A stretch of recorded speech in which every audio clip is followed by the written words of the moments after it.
If you look around, you'll see rivets in a lot of places. Take a look at your gutters and downspouts. You'll likely see them there. Or check out your plumbing straps. You might see some rivets there as well. Or check out a drop ceiling sometime and you'll see some rivet fasteners. And those are the most common places where I've seen rivets used, but I'm sure if you look around, you'll see them used a lot more than you might think. I'm sure a lot of them were installed with this old style right here, the manual rivet gun.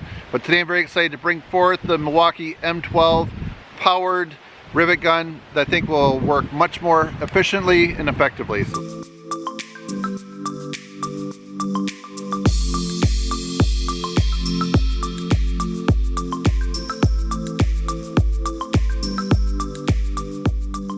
Milwaukee introduced this M12 rivet gun right here in April of 2018, and around that time I actually saw this for the very first time at the Prospective event in New York City. So let's go to that clip.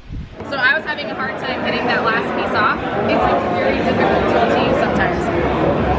So what Milwaukee came to market with is powered by the same 12-volt battery that you have on all of your smaller drills, etc. You're going to get a rivet done in about a second, and it's going to have 65% less muscle effort. So when I do this one, and I'm going to let you do this too, so what you're doing is putting that long end into the tool, pushing it in, and just pulling the trigger. Done. Nice. Okay, I'm going to kind of tilt it backwards, and that little piece went back into this canister, so you can just dump it out later. Nice. So instead of having things on the floor, you end up that way. That's great. This is huge because usually when you're doing rivet work, like in an automotive situation, you're not just doing one rivet at a time, you're doing them continuously. Yeah. So you can only imagine when you're using that hand tool, how strenuous that is. That's awesome. So now I'm excited to have this tool in my hands so I can show it to you and demonstrate how it works.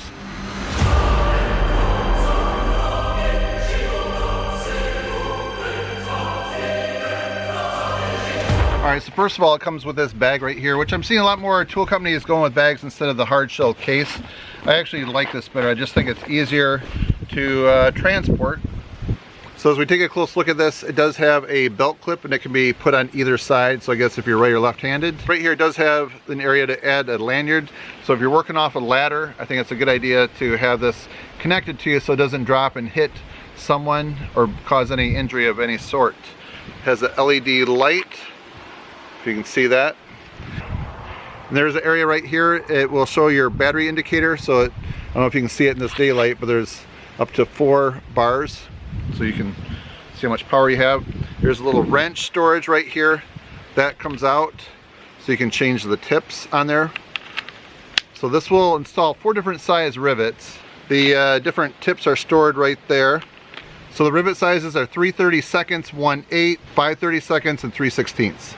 So to change the tip, you take that little wrench out and it'll fit right there, and you can untwist it. There's a couple different ways, or you can take this retention nose piece off. Let me show you how that works. That does have an area right there where you could get a wrench on it, see where it's flat. And then there's a little bit of cross pattern right there where you can get a nice grip with your hand. So once you loosen this with a wrench, you can hand tighten it from that point on. Let me just show you how this works. All right, so I'm gonna loosen this for the first time. It's kind of factory snug. Okay, they have it oiled real nice from the factory. Kind of see what's going on there. All right, so if you take the nose piece off and you want to loosen that, the wrench can be taken out. You can do it by hand, or you can just stick it in there and then untwist it, loosen it by hand, and then just take it off with your finger right there. And then if you change it out with one of these pieces down here, I'll just show you. You have to take the battery out. Let's say we want this size right here, which is, it's marked, this is 1/8 of an inch. I'll put the other one back in place where that was stored, and then you screw that in place like that, put it in there, snug it by hand, and then hand tighten this. And then it's pretty big right there, so you could definitely get a good grip on it. So I would say that hand tighten would be adequate. So this area right here is where the excess pieces, those pins, are called mandrels. That's where they are stored. And I'll show you exactly how this works and how the storage works once we test this out with some rivets. Okay, so the overall height, 10.75 inches tall. So with the mandrel catcher taken off, it's 6.5 inches across. The pull force on here is 2,000 pounds. That's amazing. This little thing right here has 2,000 pounds of pulling force. The stroke length is 0.8 of an inch. The type of rivets that you could use with this, steel, stainless steel, and aluminum. And the run time on this with 1/8 inch steel rivets on one charge, it will do 450 rivets, which is pretty insane. I have never done probably more than like 20 rivets at a time. So 450 on this little battery is amazing. So my guess is if you had a battery charger with you, that you would never go and do 450 rivets before the other one's charged. I'm sure you'll always have plenty of power with the two batteries. All right, so my very first project I'm gonna do is put a couple rivets on this plumbing strap right here. So I have a couple of 1/8 inch rivets. So we're gonna line the two small holes up here. Safety glasses. Install the mandrel in there. Put that through the hole. And just pull the trigger. Pull the trigger, let go. All right, there it is, nice and clean. And then I believe when you put the next one in, then that pushes it. And you hear, could you hear that click in there? Hear it falling in? All right, do the same one. Ready? All right, so before I finish my other tests, I do want to say, if you have any questions, please put them down below. I'll be happy to answer.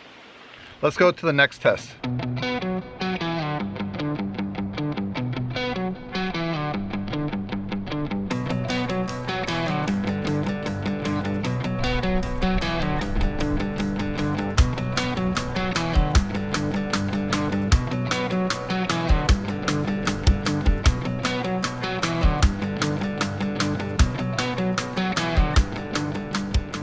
So I want to put this through what I consider to be the ultimate test, going with steel rivets and the thickest gauge ones, which are 3/16. So I have a couple of pieces of sheet metal. Let me show you what I have here. These two pieces of sheet metal are some accessories that I have left over from my prefab home days. And what I'm gonna do is drill some holes in, like 3 holes, attach these two together. I'll show you the drill bits that I'm using. I have these Bosch bits right here. These are the Daredevil multi-purpose, so these will go through concrete, steel, wood, basically whatever you need, PVC. And it's a handy little pack. This is something to keep in the toolbox. I highly recommend it. If you want to check these out, I'll have a link down below, because sometimes when you grab some drill bits, you're not really sure if you can go into concrete with them. You don't want to really dull the blades, and then, or steel or something. So these are a nice all-purpose bit. So I'm going to go with this. Yeah, this is 3/16 right here. 3 holes. See, they're impact ready. If you need it. I'm not using an impact right now. This is a regular DeWalt drill. Okay, let's get a close-up of what I'm doing here. All right, in my jaw horse right here, I have a 2x4, so I'm gonna drill 3 holes. Oh.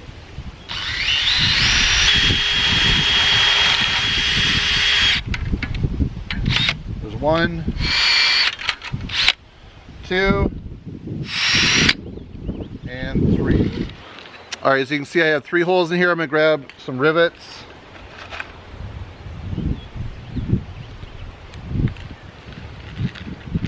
Okay, let's go with the first one.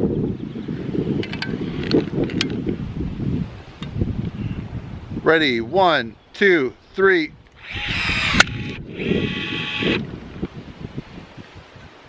All right, push that in.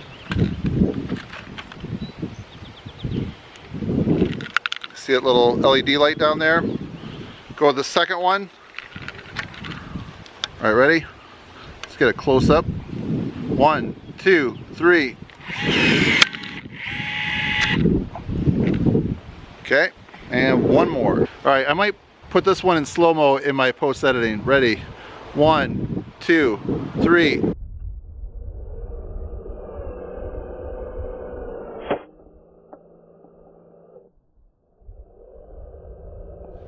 See, look at that seam, nice and tight. Beautiful job. Definitely definitely give this a thumbs up. I'm really impressed with it, and I can't wait to find some more projects. So I'm sure you're gonna see this in some more videos coming up. All right, so my question today, I'm looking to build a drill and battery storage solution. I wonder if there's something I could do that's cool with this to join some metal together somehow. All right, so maybe I'll attach some kind of diamond plate of some sort. That'd be a cool aesthetic. I don't know, we'll see. If you can think of an idea, please put it down below. All right, so I find this very impressive. I'd like to know your thoughts. So I'd like to know if you find this to be a really tough workhorse tool as far as rivet guns go. As far as I know, Milwaukee is the first to the market with a battery operated item like this. There are some pneumatic ones, but as far as I know, this is the leader in the industry. So all right, I hope you find this video review interesting and informative. If you do, please give it a thumbs up and help support my channel. That's it, friends. Thanks for watching. See you next time. If you enjoyed this video, I think you might like a few other videos over there to the right, so please click on those. And if you haven't subscribed to my channel yet, hit that button down below. And if you'd like to see what I'm up to throughout the week, please connect with me on Twitter and Instagram. All right, friends, enjoy.